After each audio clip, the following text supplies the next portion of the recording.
everyone, I'd like to share my very late September plan with me, mostly because I started this year off making the commitment to do one of these every month, and I'm kind of treating this as a little bit of a visual diary so that I can look back someday and see how my style has changed. Hopefully some of my skills have improved throughout the year. All that to say is I did film this before September and totally intended on posting in time for the beginning of the month, but life kind of got in the way. So this month, school is going to be starting where I live. Typically, school starts for everyone who is going back to school after Labor Day, which would have been, I believe, the 7th of September. But given this year's circumstances, things have been a little bit delayed as they figure out what going back to school is going to look like. And this has actually been a bit of a stressful month for, I'm sure, anyone who goes to school or any kind of parent out there. My sister is an elementary school teacher, and she's got 2 kids. So it's been a bit of a tough time for us. We had a lovely summer once the rules relaxed enough for us to have our bubbles or social circles. I enjoyed a really wonderful summer seeing my family on the weekends and just being able to interact with other humans. But we kind of knew as the summer ended that things were going to change, and it's just feeling really uncertain now, and I guess time will tell how things go, but I have to be honest, we're all feeling a little bit nervous. So my sister has 2 kids. One will be starting in daycare. I think one actually started in daycare. One will be starting in school soon. So tomorrow, I'm filming this on a Sunday. Her son will be starting tomorrow. And my sister's a teacher, so she'll be going back to teaching full time. I know it's different in every city and every country, but where I live in Toronto, Ontario, my sister will be going back to a full class 5 days a week. It's just going to be interesting. I think she mentioned last that she's got 26 kids, and that just sounds like a lot of children to be teaching in a very small room. Teaching outside isn't really realistic for her, so all that to say is I'm spending most of my energy just trying to savor those last moments of being able to see her in case she needs to isolate for a while. It's just been a bit of a tough time. So when I put together this plan with me, I just had school on my mind, and that's kind of what you're seeing here. Just thinking about old school projectors, which not to date myself, but this is something that I saw a lot when I was in school. You know, the teacher turning out the lights and turning on the projector and kind of writing on this, I don't remember, it was like a plastic sheet of paper with dry erase markers. Anyway, so I thought I would kind of play with that a little bit, and I also used a gouache again for this month, but I decided to try to use gouache in a more opaque way than I have in the past. So I tried to be a little bit more bold with my colors, and I tried not to worry so much about constant layering, because the truth was I just didn't have as much time to dedicate to this spread as I have in past months. I work on these during the weekends, and I wanted to spend as much of my weekend as possible with my family, knowing that when school starts, we may not be able to see each other in person for a little while, especially as winter hits and it's not as realistic to be spending as much time outside. So I found a photo of an old projector, and I kind of based my cover page around that. I thought it would be fun to add some color to the walls, and I tried to mix some kind of peachy orangey color, but I really did not like how that looked, so I tried covering it up with some white. This was probably one of the most free and least planned cover pages I've done in a really long time. But I thought it was fun and kind of on theme with going back to school. I also decided to turn the left side into a chalkboard, and I thought it'd be really fun to add a quote there in cursive writing, but I actually messed up, you'll see later, and I started writing my quote on the wrong line, so all of those carefully drawn out lines was kind of not a waste, but anyway, it didn't work out as I had envisioned, but I still think it was fine. And I thought it'd be fun to draw the September on the little projector screen to be projected above. And again, I tried to use a very cursive font style that reminds me of the way I was taught cursive writing when I was in elementary school. So I thought it was fun.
After I was finished the cover page, I asked Mike what he thought of it, and he suggested adding in something in the corner just to liven it up, and I thought that was a good suggestion, so I decided to quickly draw and paint a little kind of floor plant. And because I was feeling like the cover page was lacking in color, I tried to paint something that would add a bit of a pop of color. And then it was just a matter of adding in some details, and I was good to go. I wouldn't say that this is my favorite cover page out of all of the different months, but it was the first cover page in a while where I just felt a little more free doing it. It wasn't quite as planned, and while I really enjoy taking my time sitting down on the weekends and working and painting a cover page, I also really appreciated how quickly this could come together so that I could get back out there and spend time with my family. For the calendar this month, I decided to keep it simple because I really wanted to decorate it this time.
Title cursive in that similar cursive that I used on the cover page, and I actually decided to decorate it using some stickers I made.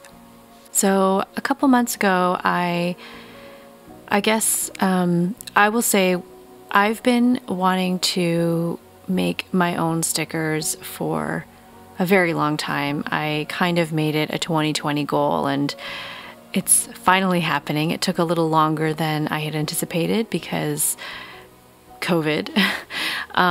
But it's been a bit of a slow process.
So now it's time for the final flip through. This one's going to be short because I have decided to keep my spreads shorter these days. And I've mentioned this in other videos, but I do a weekly rolling where or maybe it's a daily rolling, but essentially I use the planning. I don't do weekly spreads in advance, so that's why I never show them. Thank you so much for watching. Take care.